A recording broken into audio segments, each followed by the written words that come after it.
I'll do. Have a go. I'll do. I'll do. I'll do. I'll do. You are? I'm Ben. Rebecca. Laura. You know who I am. Okay, Benjamin. Yeah. Right, guys. Young Ben over there. Incredibly proud of his mum. Got in touch. This young lady's here to fill in the gaps. Yes. Both a bit nervous. I'm just going to let you take it away, guys. Dead natural.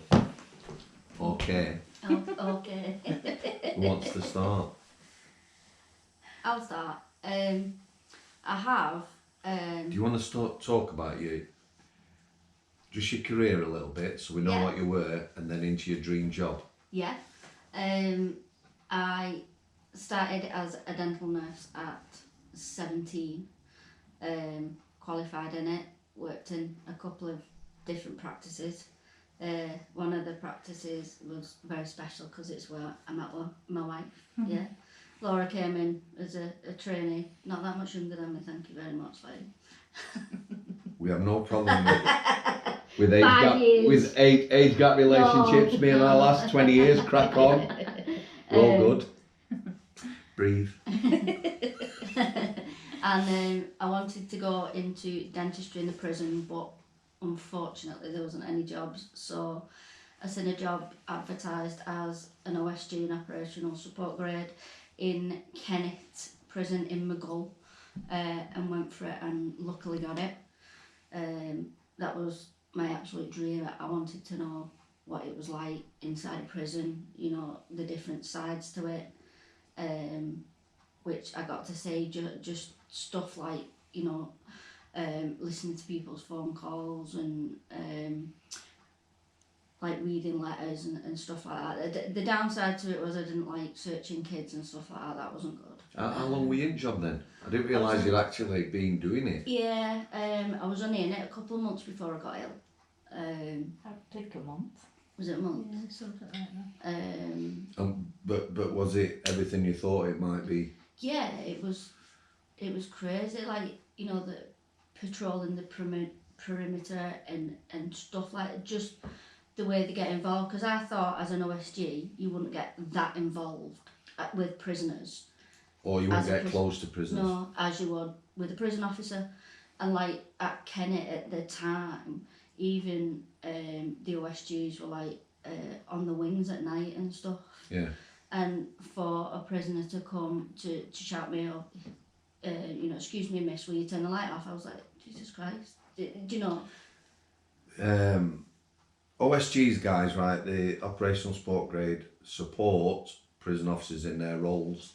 For instance, in reception, they do a lot of the clerical work and stuff like that. However, certainly now and then, started using OSGs and putting them on nights on prison wings, which for me, I have a bit of a problem with that. Not the fact that they're using people, the fact that somebody who doesn't work with prisoners or know all the routines, I think you're chucking people in at deep end, because you don't know how to react to people, you don't know how to behave. But yeah. Yeah, it was really interesting in what I was doing. And then I just got a common cold and started to feel unwell. And then I started off with tummy pain, which was like excruciating, you know, like bending over pain, you know, like you cry with the pain. It was that bad. And I'd got in touch with the GP and things like that, and they thought it was irritable bowel. The popular one. Yeah. And then I ended up going into hospital. At the time, I was in and out of A&E. I'd been a couple of times, and they were like, oh, you know, it's IBS, this, that and the other. And it felt like people thought this pain was in my head because they didn't know what it was. 1 to 10, how bad was it? it was 11. Really? It was so bad. And painkillers or anything like that just would not get rid of this pain. So I knew it was more than IBS, but these people, professionals, are saying, you know, it's IBS. We'll give you this, that, and the other, you know, different medications for it and stuff. Anyway, I ended up staying in hospital, and that night I had fits, grand mal fits. You weren't there at first, were you? No. They started in the night, and then I rang you, and I said, "Oh, are you okay?" And I couldn't understand what you were saying, so I was like, "Okay, well, I'll see you later." So I rang the ward to see what had happened, and that's when they said that she'd been fitting. So it was our friend who actually took me to the hospital. And while I was there, you started having a fit. It was horrible. It was horrible. Were you out of it then? Yeah, I don't Yeah, know. she didn't have a clue. And then they just, I think by that point, I think that was your last one. And then you just lost your mind. You were just totally not you. In and out of bed, just Was she heavily speaking. medicated then? No, they hadn't given her anything then. You're just speaking gobbledygook really. And then they sedated you and sent you for a scan to look at your brain, and that should have lasted all night, but it only lasted like 2 hours. And then again, this was like I bet it was about 10 o'clock at night. It was during Christmas, wasn't it? Yeah, usually as well. Obviously you have visiting hours and you families go home, but they only had like minimal nurses on, and they couldn't look after her because she was so like up and down. She didn't When's know. this, back in 2008? 2008. Yeah. So like there was quite a few of us there, just to try and keep her safe. Is that part of it when you have fits then? That you know, it's is the it disturbance, I think, because it's electrical disturbance in your brain, I think. So I think because you'd had that many, you were just Julalita, much of a better word. But the blood disorder that she's got, acute intermittent porphyria, King George, I don't know which one. The Madness of King George. Madness of King George. Is that what it is? That's what he had, yeah.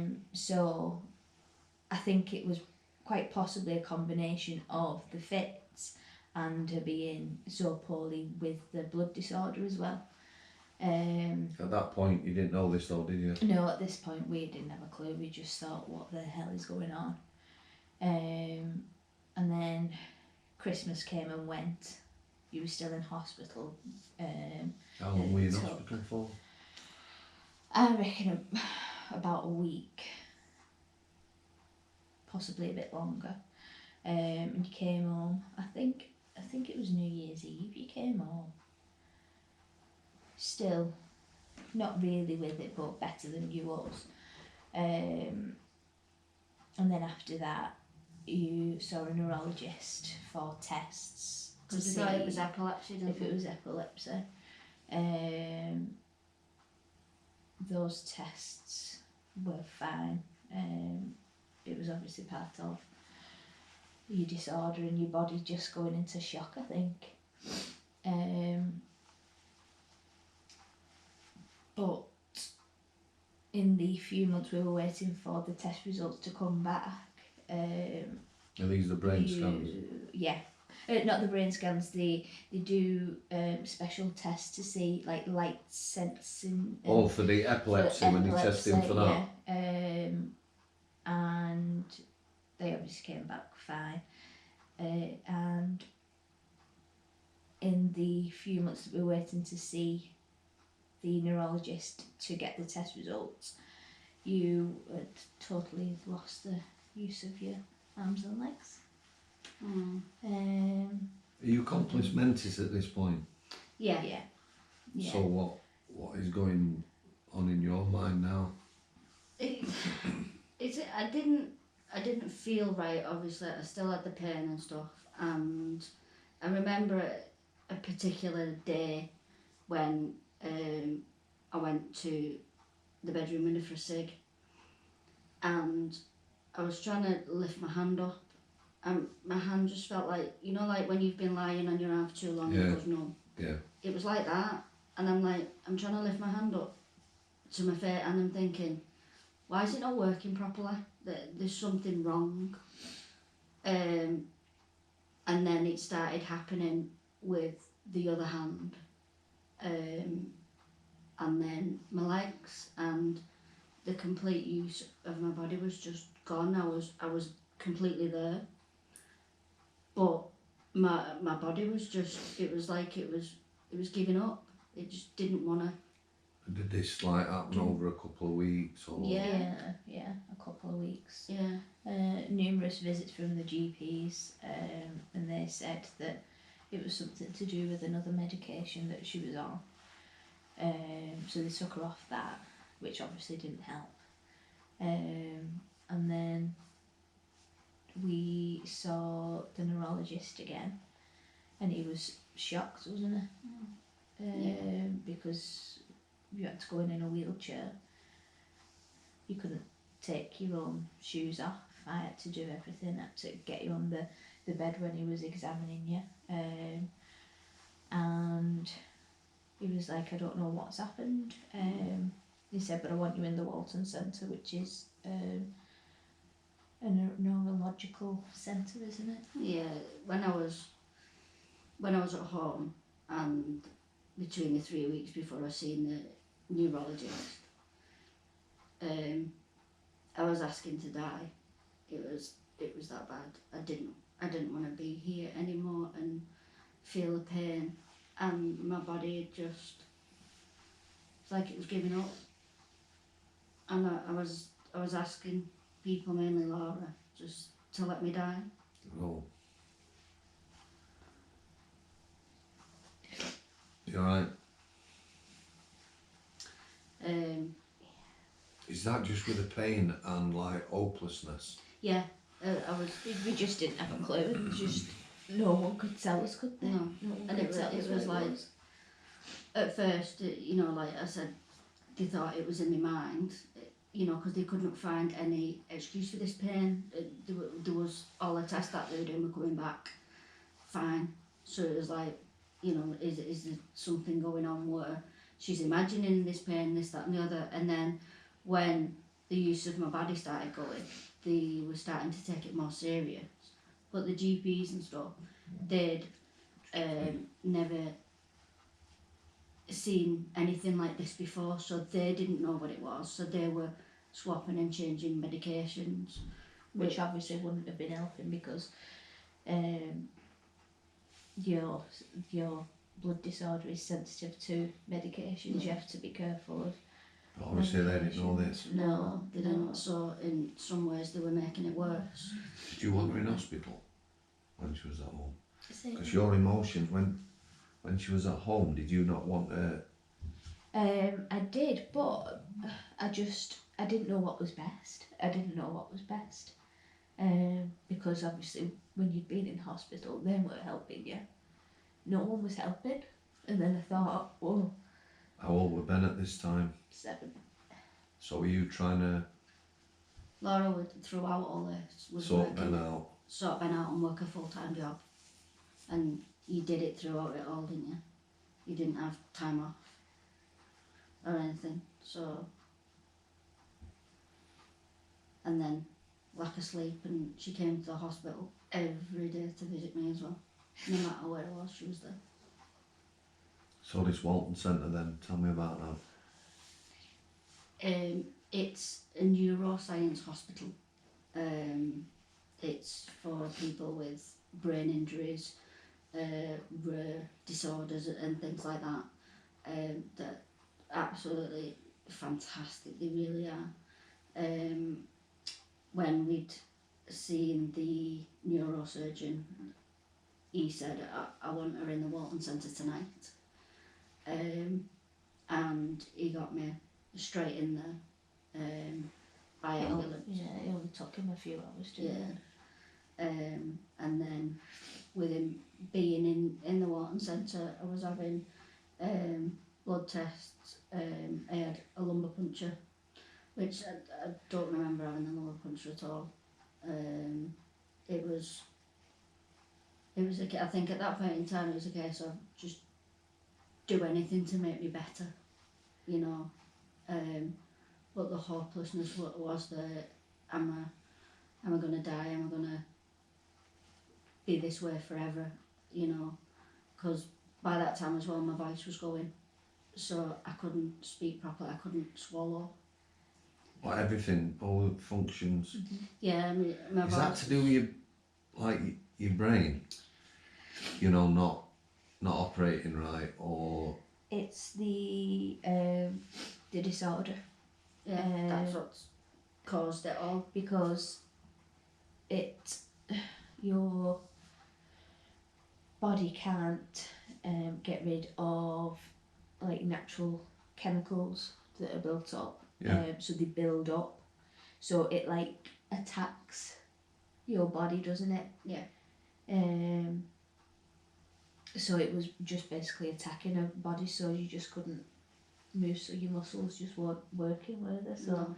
obviously you're swallowing some muscle as well, isn't it, and stuff? Yeah, so that was just, and then he came, this amazing man, he saved my life, Dr. Steiger, and he said, I think I know what it is, but because the blood tests are so complex, they have to send them off to Cardiff, and it takes about 6 weeks for the results. So in this time with him thinking he knew what it was, he gave me the treatment for porphyria, which is hemarginate, which is it's like black stuff. It looks like tar. So they're going into the body, and intravenous with that. yeah, it goes in intravenously for you can have it for 4 days. And by a couple of days after that, I had a little bit of movement back in my feet, but I couldn't walk. It like I'd lost the use. I always remember there was a lovely lady in the bed next to me, and an older lady, and I couldn't press the button. Just simple things like that, you know, to get a nurse over and stuff. And she said, "Are you okay, love?" She used to come over and press this button for me so I can get a nurse. And she even, trying to read a magazine, she turned the pages for me because I couldn't do that at all. How long were you bedridden then? I was in that part of the hospital for 3 months in there. So you just not moving? No. If I was to lay in bed 3 months and not move, it's going to be... Yeah. It's without anything else. But I had a great relationship with the nurses. They'd like, you know, on their breaks they'd take me out for a cig. They weren't meant to, but they'd take me out with them. Do you know what I mean? And even it was Laura's birthday during when I was in, and there was a little side ward that was quiet, and they let Laura bring a Chinese in, and they let us stay over on this ward overnight with me, because it was just, they were just absolutely like fantastic in what they were doing, and for the first time in a long time by medical people, they treated me like a person. Do you know what I mean? Yeah. But I still had to use like standing aids to to stand up. I couldn't do that. I couldn't do anything. I still couldn't scratch my nose or anything. It was just... You had to be hoisted out, didn't Yeah. you? Off to Would- bed and stuff. Were they telling you that you would be able to move again, or did they not know? They didn't know. They didn't know at this point in time. So the answers that I got, yeah, you've got the acute intermittent porphyria, but how well you will recover from this was unknown.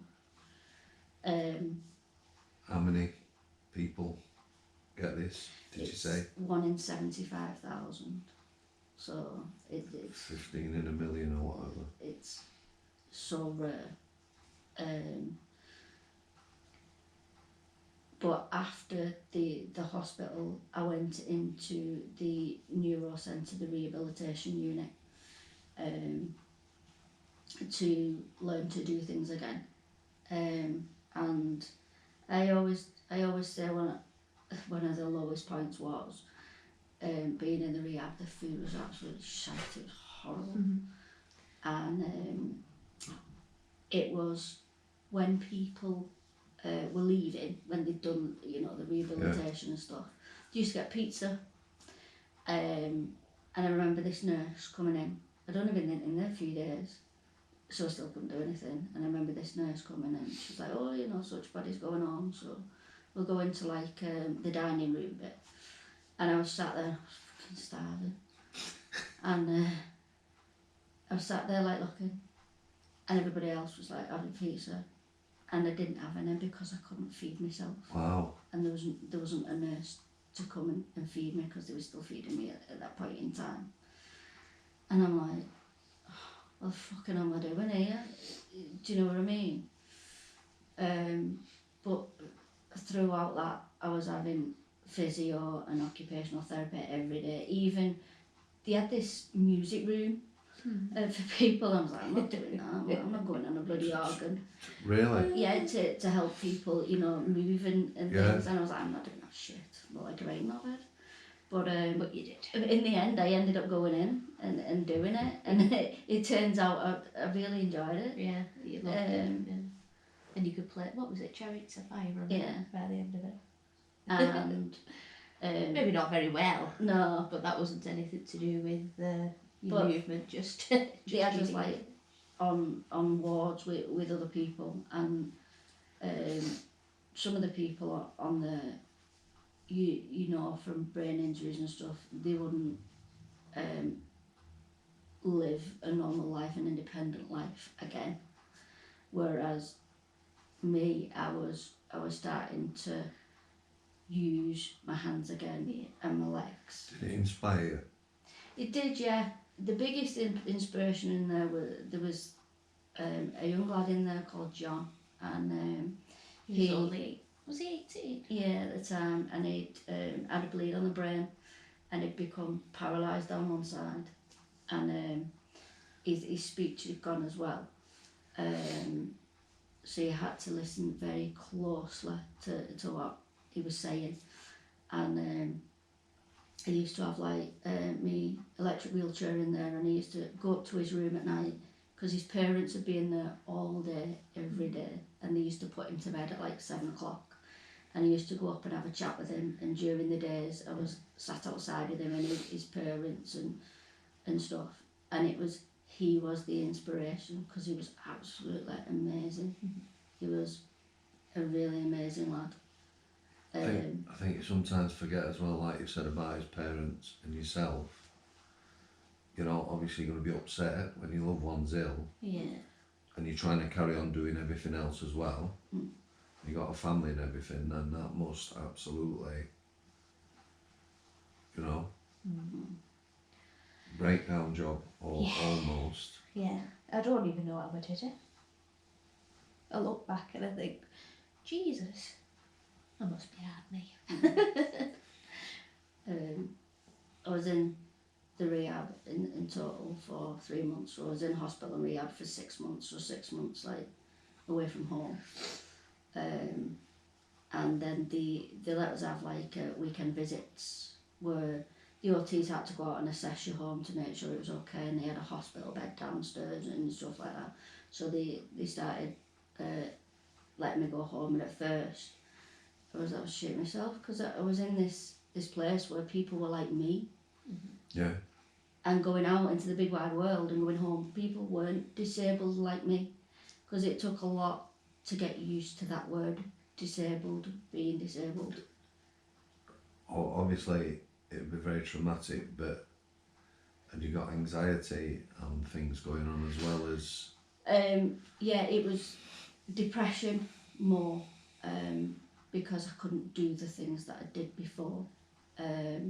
Like, even though I was recovering and I was recovering well, they'd said, you know, like, you've got neuropathy, motor and sensory neuropathy, which is in my hands. It affects my hands and my legs. They tire easily, and are painful and stuff. And I can't. They said to me, you know, you're not going to be able to go back and be a dental nurse or work in a prison, which that proper destroyed me. Just getting knocked down all the time, aren't you? It was just like, you're not going to live the life that you were before. Even though, you know, we're going to get you to a stage where you can live, you know, adapt to life as the best way you can, which is what they did. You know, I walk with a stick and I hate it. I really despise that stick. But I know that I've got to do it, because otherwise I wouldn't be able to go anywhere and I wouldn't be able to do anything. And the wheelchair, I hate that even more. Because people do look at you when you're in a wheelchair. Do you think, I was going to say, is it because what it symbolises or whatever? And it's because I was relatively younger, and even now. You're still young. Well, yeah. People look. Yeah, they do look at you in a way like, so we're there, you know.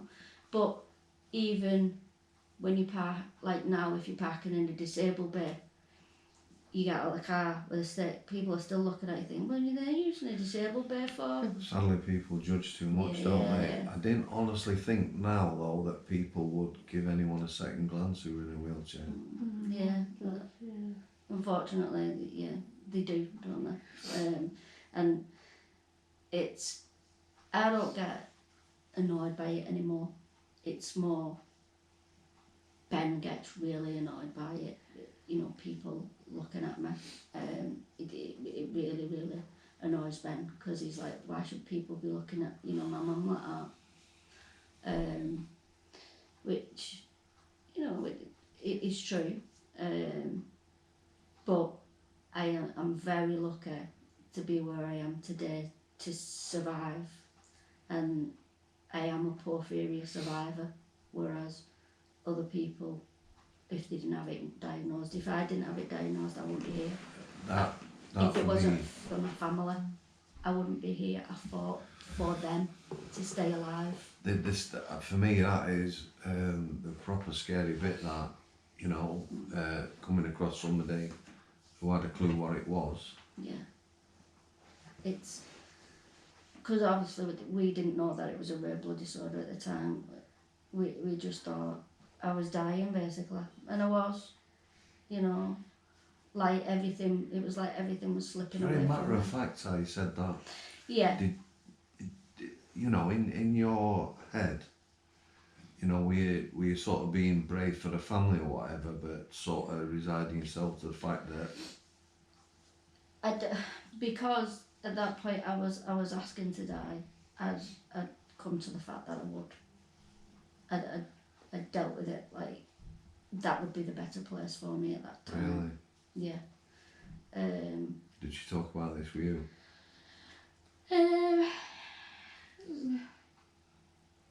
We've got plenty of tissues down here if you need some more. I'm a mess. You did ask me, just let me die. It was horrible. It was horrible. And I just couldn't do anything. I just couldn't do anything at all to help her. That was horrible. Well, obviously you did what you needed to do, didn't you? Well, I tried. I know you did. Definitely. She did. Honestly, it's amazing what can give you the when you're so near death and people say, oh, you know, you see lights and all this lot. You need a reason to fight, and I had my reason to fight, and I truly do believe that that's why I'm here today. Big believer in that, me. Definitely. And since coming out of hospital and, you know, coming to the fact that I have got a disability and this, that and the other, I was very low when I came out, and I needed to do something, because I was just sat at home. Laura was going to work, Ben was at school, and I was like, oh my God, what can I do? And somebody mentioned doing some voluntary work, and I thought, I can't do that, you know what I mean? Anyway, I got myself involved with a place called St Helens Mind, being a befriender, and basically what it is people who have got mental health illness, who are, you know, not going out and things like that. I help to build the confidence by chatting to them and, you know, just meeting up with them for a coffee and stuff like that. And I think that's what's got me through. Were you nervous about doing that? Oh, you definitely. know, like sort of lacking in confidence or whatever. Yeah, the fact definitely. I felt I wasn't good enough to do things because of this disability. I was useless, in fact, and helping others.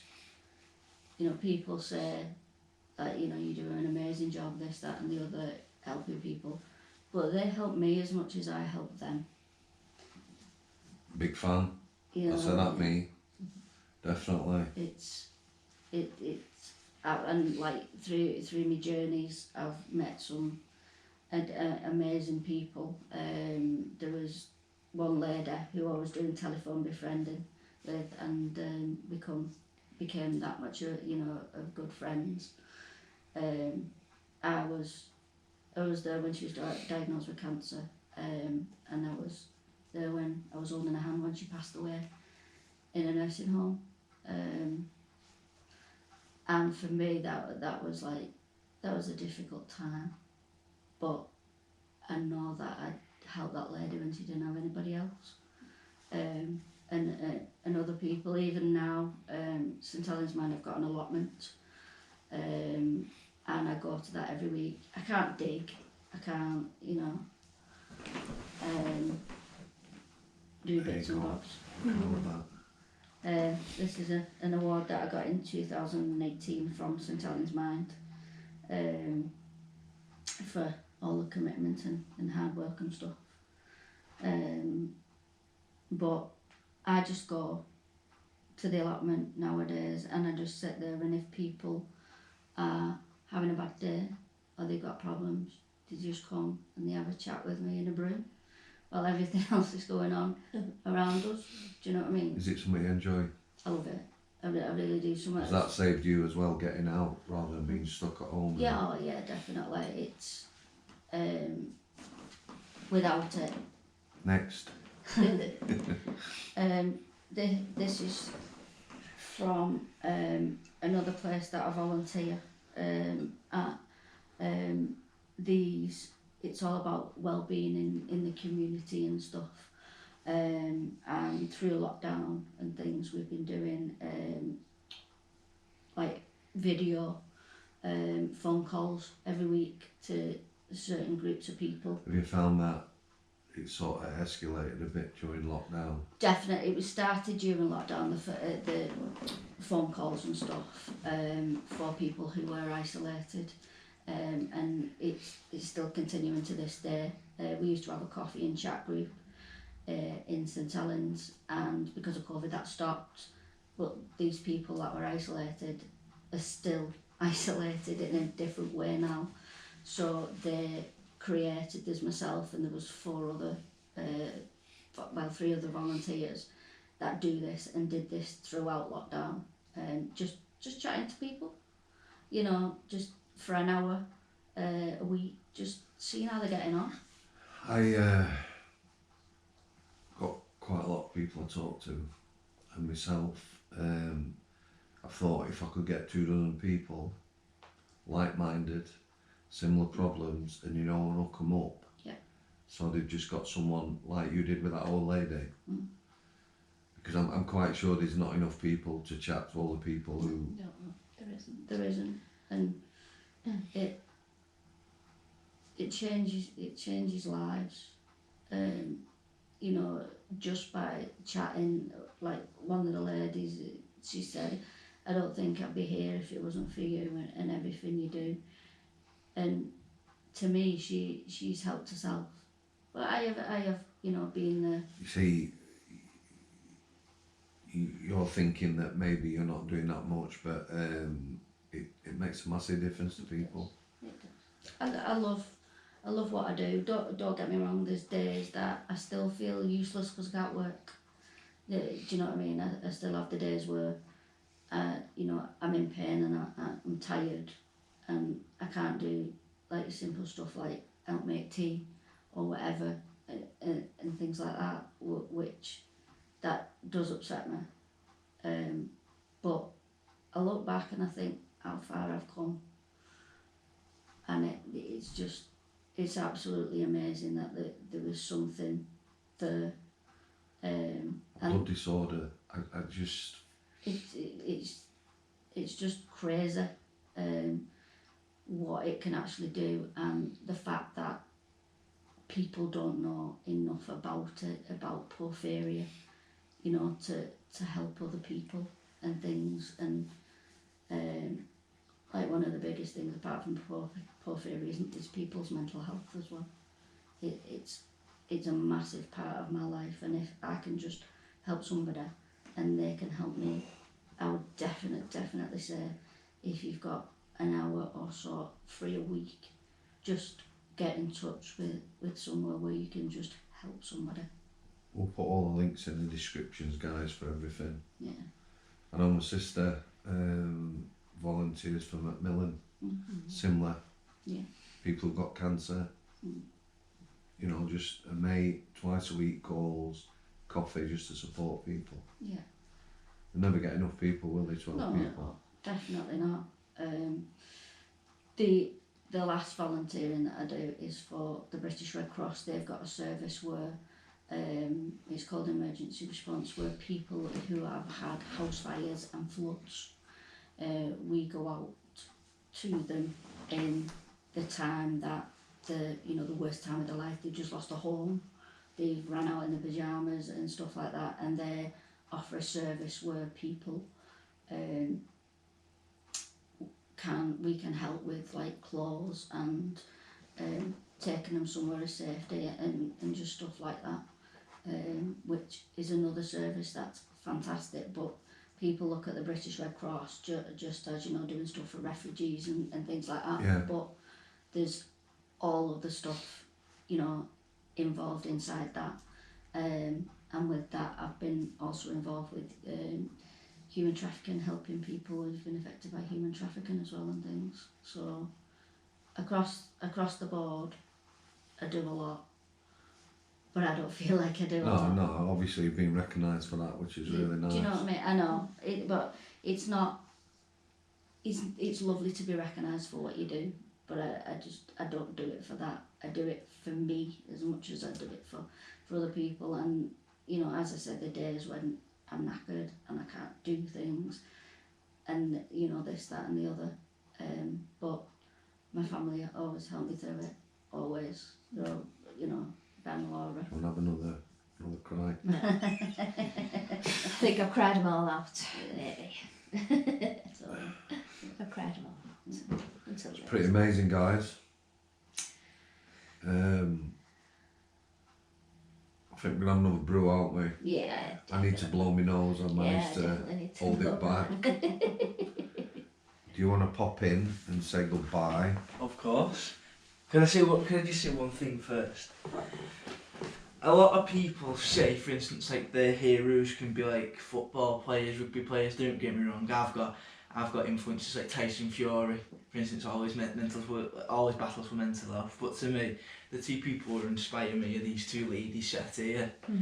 no matter what, I was a young child when my mum went through everything she went through, and I'll be honest, there's things I've learnt today about it because I was shielded from it, and the job that Laura did to basically, Laura's my second mum, the job she did of protecting me from seeing my mum when she was at her worst is, there's nothing short of amazing. And my mum, there's nothing more inspiring than my mum. She fought to stay alive for me and Laura, and that's the relationship we have as a family. The three of us were unbreakable. That's how we describe it. We'll laugh together, we'll shout and have an argument together, we'll cry together, but I love these two women so much, and they inspire me every day and if I can be as good as these two, I'll be sound. That's the only thing I've got to say about them.